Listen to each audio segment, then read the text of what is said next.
शिशुपाल के अत्याचारों का घड़ा भर गया है, भर गया है। अब कृष्ण भगवान की तरह कृष्ण रूपी बन जाओ और कृष्ण भगवान की तरह इनको निकाल दो, इनको खत्म कर दो।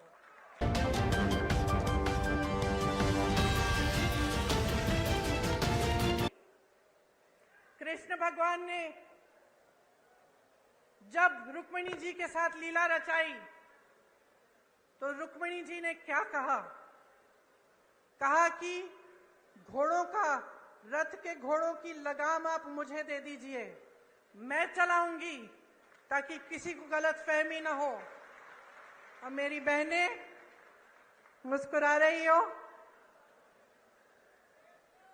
लगाम अपने हाथों में लो, अपने भविष्य का रथ रुक्मिणी जी की तरह चलाओ। आगे देखो, अर्जुन की आंख और अर्जुन के निशाने के तरह विकास, अपने बच्चों का भविष्य, अपने अधिकार, इस देश को आगे बढ़ाने का काम अपनी नजर से मत हटाओ। ये तुम्हारी जिम्मेदारी है मेरी बहनों। तुम अगली पीढ़ी का परवरिश करती हो, तुम समाज को बनाती हो। अगर तुम समाज को मजबूत नहीं रखोगी तो ये समाज नहीं रहेगा। इसीलिए मेरी बहनें, जब मैं कहती हूं कि लगाम संभालो, अपना रथ खुद चलाओ, मैं इसलिए कहती हूं कि आज कौन सत्ता में आएगा कौन नहीं आएगा ये आपके हाथों में है। इस बात को गहराई से समझो।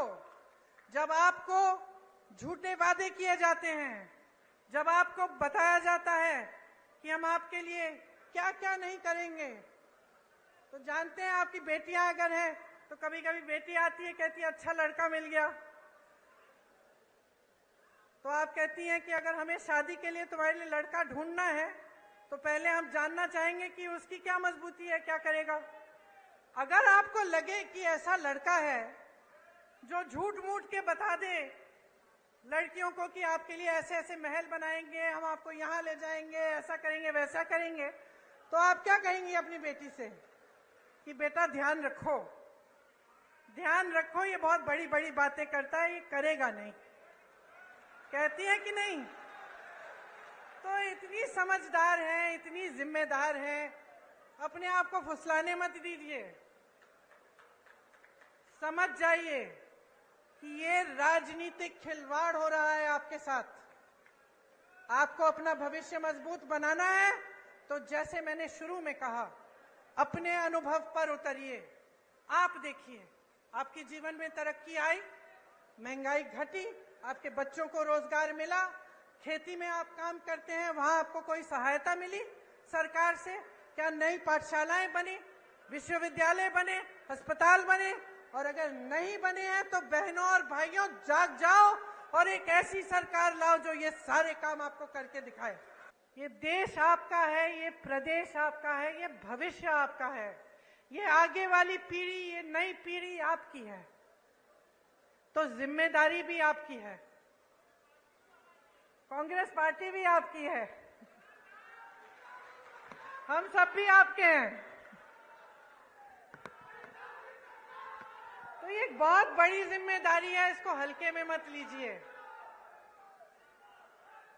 आपको संविधान ने सबसे बड़ी शक्ति दी है, वो आपकी शक्ति है, जनता की शक्ति है।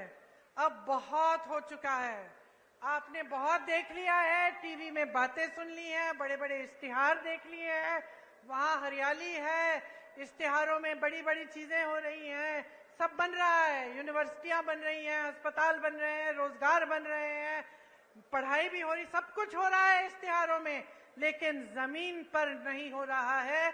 और जब तक आप इसको जमीन पर नहीं उतारेंगे, आप स्पष्ट कर दीजिए हर नेता को कि जब तक ये बातें जमीन पर नहीं उतारेंगे, अपने वादों पर खरे नहीं उतरेंगे, तब तक आपका कीमती वोट उनके पास नहीं जाएगा।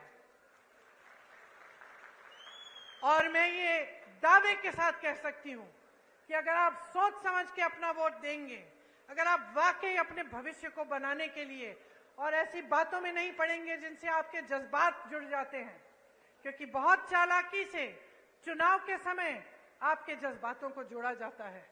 तो जैसे मैंने कहा, अपनी आंख अर्जुन की तरह निशाने पर रखिए। निशाना आपका भविष्य है, निशाना मध्य प्रदेश का भविष्य है। मेरी बहनों, निशाना आपका भविष्य है। इससे आंख मत हटाओ और आप जिस दिन चुनाव में वोट डालने जाएंगे उस दिन याद रखो मेरी बातें। ये वोट आपके लिए जाना चाहिए, आपके मध्य प्रदेश के लिए, आपके भविष्य के लिए और आपके बच्चों को मजबूत बनाने के लिए। और मैं दावे के साथ कहती हूं कि अगर आप इस तरह से सोचेंगे, अगर आप पूरे विवेक से और अपने ही अनुभव से अपना वोट डालेंगे, तो आपका एक एक वोट आज कांग्रेस पार्टी को जाएगा। क्योंकि इस देश को मजबूत बनाने वाली, इस देश को स्वतंत्र बनाने वाली, इस देश को एक रखने वाली, इस देश में विकास लाने वाली एक ही पार्टी है, कांग्रेस पार्टी।